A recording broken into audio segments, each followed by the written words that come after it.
या देवी सर्वभूतेषु मां सिद्धिदात्री रूपेण संस्थिता। नमस्तस्ये नमस्तस्ये नमस्तस्ये नमो नमः। जय माता दी। महानवमी पर मां शक्ति की आराधना का महापर्व नवरात्रि का त्योहार मां दुर्गा के 9वें स्वरूप मां सिद्धिदात्री की पूजा आराधना के साथ संपन्न हो जाएगा। आज के दिन मां सिद्धिदात्री की उपासना और आराधना विधि विधान के साथ की जाती है। नवरात्रि पर्व की अष्टमी और नवमी तिथि का विशेष महत्व होता है। नवरात्रि की इन दोनों ही तिथियों पर मां की पूजा के बाद हवन और कन्या पूजन किया जाता है। कुछ लोग अष्टमी तिथि पर तो कुछ लोग नवमी तिथि पर कन्या पूजन के साथ मां की आराधना करते हैं। परंतु निर्णय सिंधु के अनुसार नवरात्रि का व्रत पहले नवरात्रि की प्रतिपदा से नवमी तक करना ही सर्वश्रेष्ठ है। इसलिए व्रत को पूर्ण नवमी तक ही करना चाहिए। मां सिद्धिदात्री सभी प्रकार की सिद्धियों को प्रदान करती है।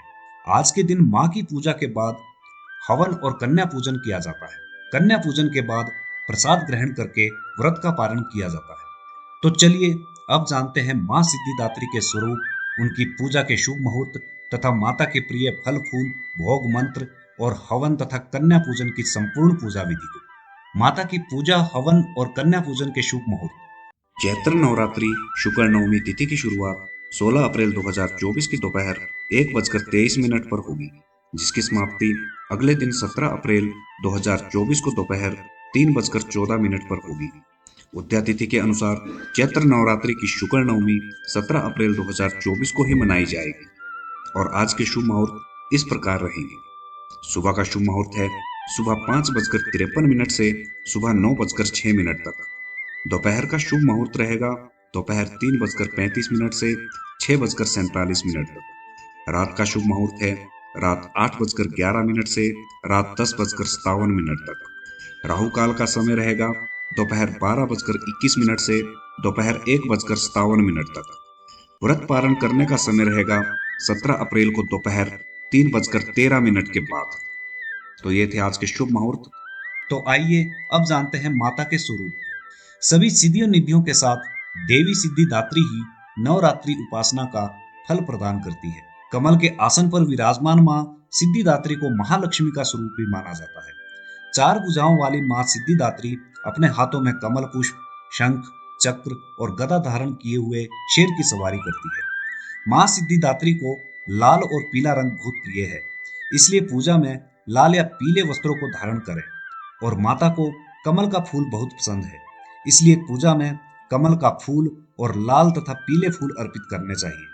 मां को भोग में नारियल, तिल, पंचामृत और खीर बहुत प्रिय है। आप नारियल और तिल की मिठाई भी मां को अर्पित कर सकते हैं। तो आइए अब जानते हैं मां की पूजा के प्रिय मंत्र। मां सिद्धिदात्री का बीज मंत्र। हीम क्लीम ऐं सिद्धये नमः। मां का पूजा मंत्र। सिद्ध गंधर्व यक्षाद्येर सुरेर मेरेरपि सेव्य माना सदा भूयात सिद्धिदा सिद्धिदायिनी। मणि मुकुट विचित्र अलंकृत कल्प जाले भवतु भुवन माता संततम सिद्धिदात्री नमो नमः। मां का स्तुति मंत्र। या देवी सर्वभूतेषु मां सिद्धिदात्री रूपेण संस्थिता। नमस्तस्ये नमस्तस्ये नमस्तस्ये नमो नमः। तो इस प्रकार माता की पूजा में इन मंत्रों का जाप करें। और अब जानते हैं मां की पूजा विधि, हवन और कन्या पूजन विधि को। शास्त्रीय विधि के अनुसार दुर्गा नवमी को सुबह ब्रह्म मुहूर्त में उठकर स्नान आदि के बाद साफ सुथरे वस्त्र धारण करें। सबसे पहले आज की पूजा और व्रत का संकल्प करने के बाद गणेश जी की पूजा करके कलश की पूजा करें और इसके बाद मां दुर्गा और उनके स्वरूप मां सिद्धिदात्री की पूजा आरंभ करें। पहले जल से आचमन करें, इसके बाद मां को दूध, शहद और गंगा जल से स्नान करवाएं। इसके बाद मां को वस्त्र भेंट करें। वस्त्र की जगह आप कलावा यानी कि मोली भी मां को चढ़ा सकते हैं। फिर फूल माला, सिंदूर, कुमकुम, रोली, अक्षत, तिल और श्रृंगार की वस्तुएं चढ़ाएं। फिर एक पान के पत्ते में सुपारी, इलायची, बताशा और लौंग रखकर चढ़ा दें। इसके बाद मां सिद्धिदात्री को भोग में नारियल, हलवा, काले चने, पूड़ी, खीर, फल और मिठाई चढ़ाकर जल अर्पित कर दें। इसके बाद माता को घी का दीपक तथा धूप दिखाकर मां के मंत्रों का जाप करें और इसके साथ अपने कुल देवी देवताओं का भी ध्यान करें। इसके बाद दुर्गा चालीसा व दुर्गा सप्तशती का पाठ करें। पूजा संपन्न होने के बाद हवन शुरू करें। हवन कैसे करना है और इसके लिए सामग्री क्या क्या चाहिए तथा इसमें बोले जाने वाले सभी मंत्र और संपूर्ण हवन विधि का मैंने अलग से वीडियो बनाया है, जिसका लिंक डिस्क्रिप्शन में दिया है। और अब अंत में माँ दुर्गा के साथ माँ सिद्धिदात्री की कपूर का दिया जलाकर आरती करें। और आरती के बाद अब आरती के दिए को अपने घर के सभी कमरों में घुमा लीजिए। ऐसा करने से घर की सभी नेगेटिव ऊर्जाएं समाप्त हो जाती है और घर में पॉजिटिव एनर्जी का वास होता है। तो इस तरह विधि पूर्वक माँ की पूजा, हवन और आरती के बाद हमारे द्वारा की गई पूजा संपूर्ण होती है।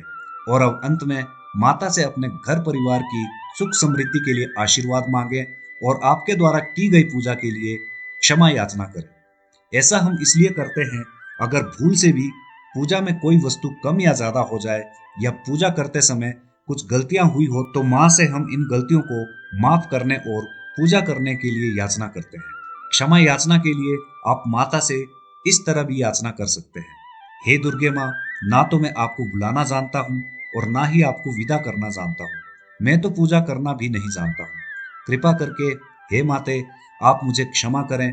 मुझे ना तो कोई मंत्र आता है और ना ही मैं कोई क्रिया जानता हूँ।